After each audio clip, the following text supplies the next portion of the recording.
Despite Africa leading globally in female entrepreneurship, women-led startups are struggling to secure funding. A Disrupt Africa report reveals that in 2024, female CEOs in tech received just 2% of total funding, a steep drop from 8.2% in 2023. In contrast, male-led startups secured $2.2 billion. Although female-focused funds like First Check and Shikwiti are working to close the gap, experts warn that bridging this disparity is crucial, as gender parity in entrepreneurship could add $5 to $6 trillion to the global economy. Joining me to unpack this is Victoria Oloni, tech policy expert. Thank you so much, Victoria, for joining me today. Thank you for having me. All right, you have a report on African women in tech. I'd like you to talk to us about the key findings in that report. Yeah, I have a report on African women in tech, and the findings are quite interesting. First, which was the first ahead of it, was that Africa leads in the number of female entrepreneurs globally. So it's an unusual thing to find that women are more likely to be entrepreneurs in Africa than anywhere else in the world. And this makes sense because you see a lot of women in the informal sector having shops, having side businesses, and it follows that that's what we have with the stats. But when we move to the tech ecosystem, we see that it's not particularly reflective of these numbers. For example, a study showed that of 2,600 tech startups surveyed, women co-founders account for 17.3% of the numbers, and female CEOs only account for 11.1%. So there is a gap in male to female ratio of tech founders in the Africa tech ecosystem. And the disparity is even wider when it comes to funding. Okay. For example, in 2024, the report showed that women-led startups only raised 2% of funding, 48 million USD, compared to the 2.2 billion men raised. Billion. Yeah. It's a huge one. It's a huge gap, and it's almost 2,000% less than women raised in 2023. Now, 2023 was an outlier year, we must discuss, because when looking at statistics, it's important to look beyond the numbers and try to understand why those numbers were that way. For example, in 2023, we had things like mega deals. They are not mega deals in the general sense, but for women, they were mega deals. In the health tech sector, 3 healthcare startups led by women raised $50 million, just 3, in only one subsector, which is more than what was raised the entire 2024. So that accounted for the 8.2% in 2023, and because we did not have a replica of those sort of deals in 2024, the number went down by almost 2,000% from 8.2% of fundraised to about just 2% of fundraised in 2024. And that was what I found in the report, that there is a huge gap, which feeds into the theme for this year's International Women's Day, which is Accelerate Action. Because according to the World Economic Forum, the view is that based on the current rate of progress, it will take 5 generations for us to reach gender parity between men and women, 2,158, if we keep going at this rate.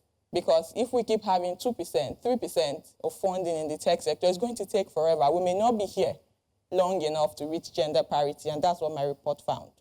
Okay, that's quite interesting. Before we delve further, I mean, you said something about the mega deals in 2023 and then what happened in 2024. These female startups that received such fundings, was it because they were in the health segment? So it definitely contributed to that. But that cannot be the only reason. We need to look at several other factors. For example, in 2022, the health sector, females in that sector only raised $2 million. And all of a sudden in 2023, there was a hike. And this was attributed to grants. For some reason, in 2023, a substantial amount of funding in the health sector went to grants. Came from grants, and these grants was what fed into those larger deals that accounted for this. So that was what happened. 2023 is an outlier year, and I think we need to study it further to understand so we can maintain that trajectory, because we just had a lot of outlier issues coming together to cause a spike in funding, and now we're back to the status quo. We're back to reality that the numbers are poor. Even the 2023 numbers are actually poor. poor. 8.2% is yeah. poor, but we were rejoicing because that was 2,000% from 2.8% in 2022. Yeah. All right, so two things you pointed out. On the one hand, we have a situation where we have more female entrepreneurs in Africa. However, when we get to tech startups, the numbers are no longer there. They're beginning to dwindle. And then for those who are in tech startups or in startups, at the end of the day, when it comes to funding, the numbers are also very bad. So let's start from why the funding is skewed against the women. Yeah, so this is not an indictment on male startups or male investors. Of course, I mean, we're speaking to numbers. Yeah, so speaking to numbers is a combination of different issues. There's no mathematical formula to it. So it could be one or many issues. For example, we can look at the fact that there are fewer female tech startups. So it makes sense that they raise less. So if we have 17.3% female-led startups, we expect that they would not raise as much as their male counterparts. But that means that they should have raised 17.3% of funding instead of 2%. So that cannot be the only reason why those numbers are low. Then we go to things around women knowing where to go to raise funds. For example, I was speaking with a friend when I was doing this research, and she was of the view that female startups are more likely to bootstrap. And it's one of the reasons why, so bootstrap to run their businesses themselves and not go outside to look for funding. And one of those reasons is that they may not know where to go because they don't have as wide a social network. They don't have access to the kind of mentors men have access to. So they don't go out to look for funding as much as men do. But again, we also need to take a step back to look at how many women are in the sector because women are more geared or steered towards care, family kind of work. So even in tech companies, you see them as head of HR rather than CTOs and things of that nature. So you see that there is a low number of women in STEM generally. So we should not be surprised that the numbers also show when it comes to having companies or startups in that ecosystem. So it's a lot of issues. We look at financial literacy. I was looking at a report. It's from 2017, which is a while back. So I expect that numbers should be better now. But the numbers say that 76% of women in Nigeria are financially illiterate. So even when they are educated, financial literacy is not the strong point of most women, and it could be attributed to the fact that men are expected to be providers, so women don't have to worry themselves about things like that. But it's not a Nigerian thing. But women save anyway. It's just that beyond saving, we need investments, we need capital. Definitely. So women save. There's this general story, or if you look at the woman's piggy vest, you will know how much she has. But beyond saving, what do women know about mutual funds? What do women know about investment? And this also affects women knowing where to go to get funding when they want to fund their business, and it flows into the funding numbers we have for the year. So it's a lot of issues, and it's not an African thing. In my research, I also found, surprisingly, that we appear to be doing better than other parts of the world. For example, in the US for 2023, only 2% of VC funding went to women in the US, and in the UK, it's even lower, 1.8%.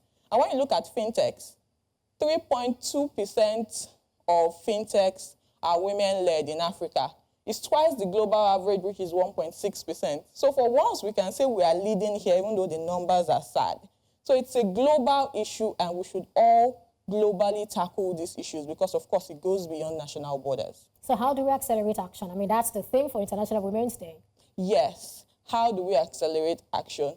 One is we need to deal with, will I say, biases and stereotypes. Exactly. Now, the numbers show that women, I was reading a report a few days ago that said that female-led startups generate more revenue than male-led startups. And it was a report by BCG that says for every $1 invested in a female startup, they get 78 cents, and their male counterparts get 31 cents.